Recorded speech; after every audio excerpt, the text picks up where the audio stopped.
Welcome to the show, Congresswoman Cammack. It's great to see you. I don't want to show that video again, right? It's like putting a walnut cracker in my cerebrum. You know, we've got Senate Democrats. What do you think of this? They're talking about calling in Musk to testify about his takeover of Twitter. And he's tweeting that the Democrat Party has been hijacked by extremists. What's going on here? Well, goodness, Liz, I hope they don't make him sing. If that's part of the program, well, then I'm out.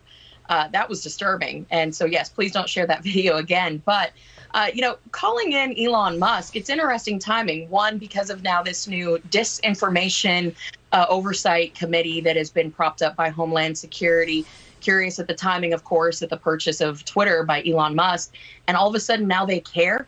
For as long as I can remember, and I'm 34 years old, big tech, Hollywood, corporate America, the ultra limousine liberal left has all been controlled by the Democrats and by the left.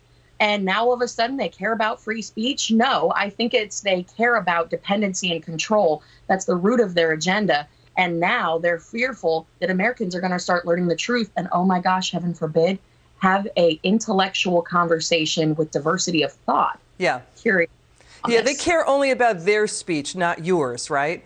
And exactly. The minute you say something that doesn't comport with what they're saying, they have a fit, right? Or they say, oh, you know, you don't like to be disagreed with, or whatever the put down is. Instead of, as you point out, that's the way democracies work. You share and exchange ideas.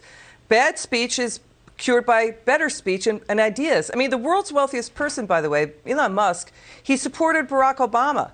He's saying that the party's become so extreme, you know, even after they cheered on his electric cars. So now the Democrats are bullying Musk. Again, this is the intolerant, tolerant Democrats in full career. This is the Democrats' unbearable rightness of being moment. Yeah, exactly. I mean, you look at Bernie Sanders and Elizabeth Warren, they are proud democratic socialists. But of course, we know that the problem with socialism is eventually you run out of other people's money. You look at someone like Elon Musk, who paid about $11 billion with a B in taxes in 2021. And they see, oh my gosh, we're losing one of our biggest champions from back in the heyday. Now they're like, we have to go after this money. And Elon doesn't even take a cash income. He doesn't have a cash salary. It's all his holdings. So now they're talking about how can we tax these holdings and these assets and unrealized capital gains. They want to make sure that they have ultimate control. They're the first to champion diversity, except for when it's diversity of thought. Well, they're just bullies. It's bullying. It's flat out Democrat bullying. We see it all the time. Democrats bully. That's what they do. You know, Senator Ron Johnson, he's saying to Homeland Security Secretary Mayorkas, who's going to be staffing this disinformation board? You know, who's going to be deciding what is free speech and what is not, you know, what is disinformation? This is up to the courts to decide. That's what the courts are for, right? Yes. Well, and you think about this. The Democrats have always thought that they were the arbiters of truth.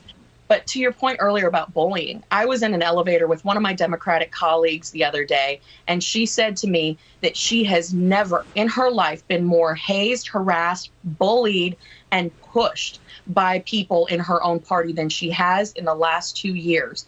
I think that speaks volumes about what has happened to the Democrat Party. And I think Elon is correct. There has been such a shift, a hard pull to the left, this democratic socialism, this AOC, Cori Bush, burn it all down attitude. And that is why you see so many people moving to the right, joining the Republicans and conservatives. Congresswoman Cammack, thanks for joining us.